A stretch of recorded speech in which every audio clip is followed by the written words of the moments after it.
સંત ધરા સૌરાષ્ટ્રની ઠેર ઠેર ફરકતી ધર્મની ધજાઓ એટલી સુશોભિત છે કે તેના જોટા આખા વિશ્વમાં ભાગ્યે જ જડે છે. દ્વારકા, સોમનાથ, વેરાવળ, જૂનાગઢ, સત્તાધાર, પરબ, પાળિયાદ, વીરપુર જેવા ગણે ગણાય નહીં તેટલા પવિત્ર ધામોની રત્નમણિકાઓ શોભતી સૌરાષ્ટ્રની ધરા વધુ એક રત્નમણિકાનું નામ એટલે રાજ ધના ભગતનું ધોળા. 250 વર્ષથી જ્યાં ટુકડો ચાલે છે અને નિજદિન જ્યાં ભગવાન ઢુકડો રહે છે એ ધરપત ધરતી ધરા એટલે જ ધના ભગતનું ધોળા.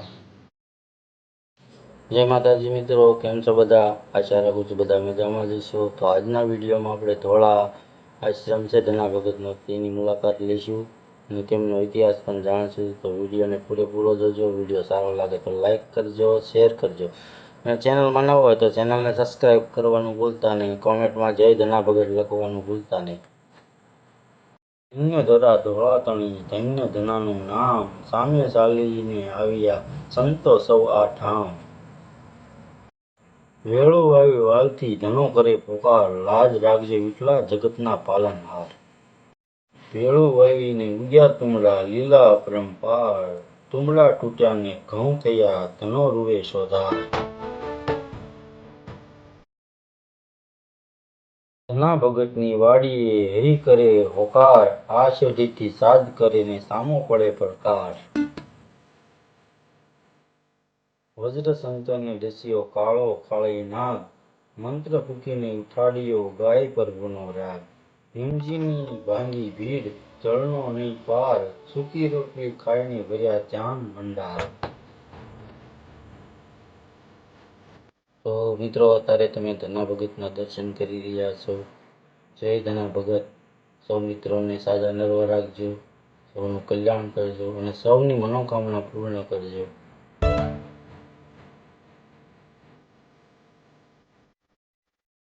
મિત્રો, મંદિરની બહારથી ધના ભગતના મંદિરનો આવો વ્યૂ આવે છે. તો સુંદર વ્યૂ આવે છે બહુ. તમે પણ અહીંયા દર્શન કરવા આવજો. ખૂબ જ આનંદ મળે છે અહીંયા આવીને, શાંતિ મળે છે મનને.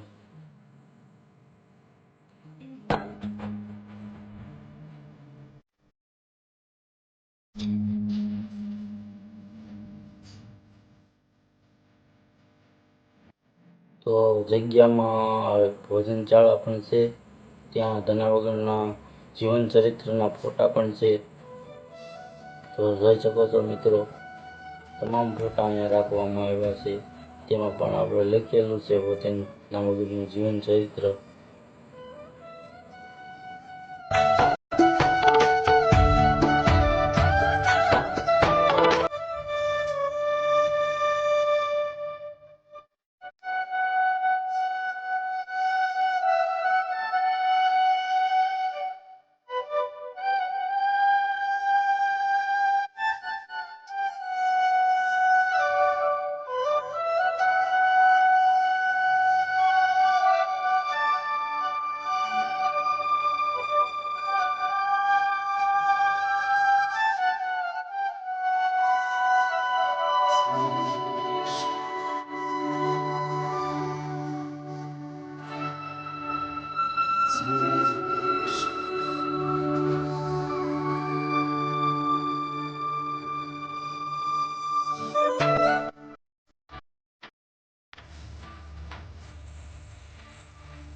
સમાજે એના અનેક પ્રશ્ન પોતે ખેતી કરતા રહ્યા અને હરિભજન કર્યું અને સાધુ સંતોને જમાડ્યા. ખૂબ અનેક એના પ્રસાદ એને ઘણા બાપા ના ગુરુ દીકરાએ ગામ મશૂરમાં ત્યાં રોજ ભજન કરતા ઘણા બાપા ભાઈ હતા વાયા કરતા ભગવાન પોતે આવી અને અભંગ કરતા. એ નાના હતા અને ભગવાનને આ પ્રમાણે ઘણા બાપા નાના આવ્યા અને પછી આ વેળ ગયા. ભગવાન મળે નીકળો તો ભગવાનને કે જમો. ભગવાન નમતા